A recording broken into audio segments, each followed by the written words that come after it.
পশ্চিমা দুনিয়া রাশিয়ার বিরুদ্ধে যেন এক অদৃশ্য কিন্তু সর্বগ্রাসী যুদ্ধে লিপ্ত।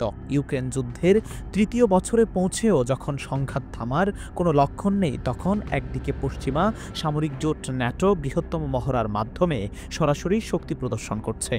অন্যদিকে ক্রেমলিন থেকে আসছে একের পর এক পরমাণু হুঁশিয়ারি। বিশ্লেষকরা বলছেন, বিশ্ব হয়তো ইতিমধ্যেই প্রবেশ করেছে তৃতীয় বিশ্বযুদ্ধের এক নতুন বাস্তবতায়, যেখানে রাশিয়া, চীন ও উত্তর কোরিয়ার বিরুদ্ধে মুখোমুখি দাঁড়িয়ে পড়ছে গোটা পশ্চিমা বিশ্ব। সম্প্রতি রুশ রাষ্ট্রায়ত্ত গণমাধ্যম আরটিতে প্রকাশিত এক বিশ্লেষণধর্মী সাক্ষাৎকারে আন্তর্জাতিক নিরাপত্তা বিশ্লেষক ও প্রাক্তন সামরিক কর্মকর্তা দিমিত্রি ট্রেনিন স্পষ্ট ভাষায় বলেন, মানুষ এখনও বুঝতে পারছে না যে আমরা ইতিমধ্যেই তৃতীয় বিশ্বযুদ্ধের ভেতর দিয়ে যাচ্ছি। তার ভাষায় এই যুদ্ধ কেবল ইউক্রেনের মাটিতে নয়, এটি চলছে অস্ত্র, অর্থনীতি, কূটনীতি এবং মনস্তাত্ত্বিক পরিসরে, যেখানে একদিকে রাশিয়া, চীন ও উত্তর কোরিয়া, আর অন্যদিকে রয়েছে যুক্তরাষ্ট্র, ইউরোপীয় ইউনিয়ন এবং ন্যাটো জোটের ৩২ সদস্য দেশ।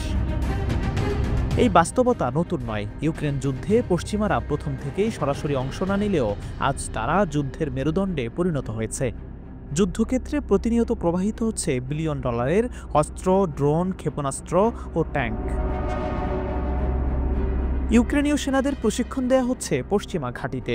রাশিয়ার বিরুদ্ধে চালানো প্রতিটি বড় হামলার পেছনেই আছে পশ্চিমা রণকৌশল ও প্রযুক্তি। ট্রেনিনের মতে এই প্রক্রিয়া শুধু ইউক্রেনের মাটি পর্যন্ত সীমিত নেই। পশ্চিমা জোটের সহায়তায় সম্প্রতি যেসব ক্ষেপণাস্ত্র রাশিয়ার অভ্যন্তরে আঘাত এনেছে, তা মস্কোর কূটনৈতিক অঙ্গনে চরম অসন্তোষ সৃষ্টি করেছে।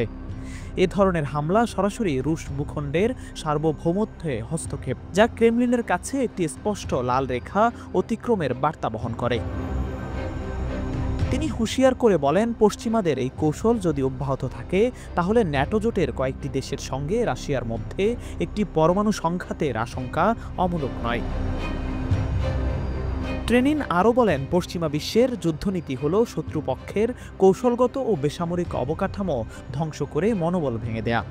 তিনি গাজার সাম্প্রতিক চিত্র তুলে ধরে বলেন, পশ্চিমা কৌশলের একটি পরীক্ষিত মডেল হচ্ছে গাজা।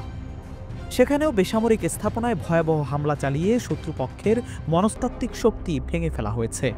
এই একই নীতি আজ ইউক্রেন যুদ্ধেও প্রয়োগ করা হচ্ছে রাশিয়ার বিরুদ্ধে। বিশ্লেষক ট্রেনিন মনে করেন, রাশিয়া, চীন এবং উত্তর কোরিয়ার যৌথ অগ্রগতি, বিশেষ করে সামরিক ও ভূরাজনৈতিক স্তরে, পশ্চিমাদের জন্য নতুন করে নিরাপত্তা শঙ্কার জন্ম দিয়েছে। চীন এখন বিশ্বের তৃতীয় বৃহত্তম অর্থনীতি।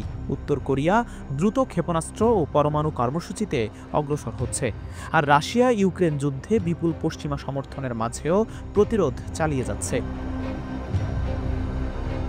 এই বাস্তবতা পশ্চিমাদের কাছে শুধু একটি আঞ্চলিক ইস্যু নয়, বরং এটি তাদের বৈশ্বিক আধিপত্যের উপর সরাসরি হুমকি। ফলে পশ্চিমারা এখন রাশিয়াকে প্রতীকীভাবে নয়, বাস্তবিকভাবেই পরাস্ত করতে চায়, এবং এই চেষ্টাই পরিস্থিতিকে ঠেলে দিচ্ছে এক অনিবার্য সংঘর্ষের দিকে, যার পরিণতি হতে পারে মানবজাতির ইতিহাসে সবচেয়ে ভয়াবহ পরমাণু যুদ্ধ। দিমিত্রি ট্রেনিনের মতে, এখনই সময় রাশিয়াকে মানসিক, কৌশলগত ও প্রতিরোধ সক্ষমতায় সর্বোচ্চ প্রস্তুত থাকার। কারণ যে যুদ্ধ তারা মোকাবেলা করছে, তার কেবল ট্যাঙ্ক ও বন্দুকের যুদ্ধ নয়, এটি তথ্য, কূটনীতি, অর্থনীতি এবং প্রযুক্তির সম্মিলিত এক বৈশ্বিক সংঘর্ষ।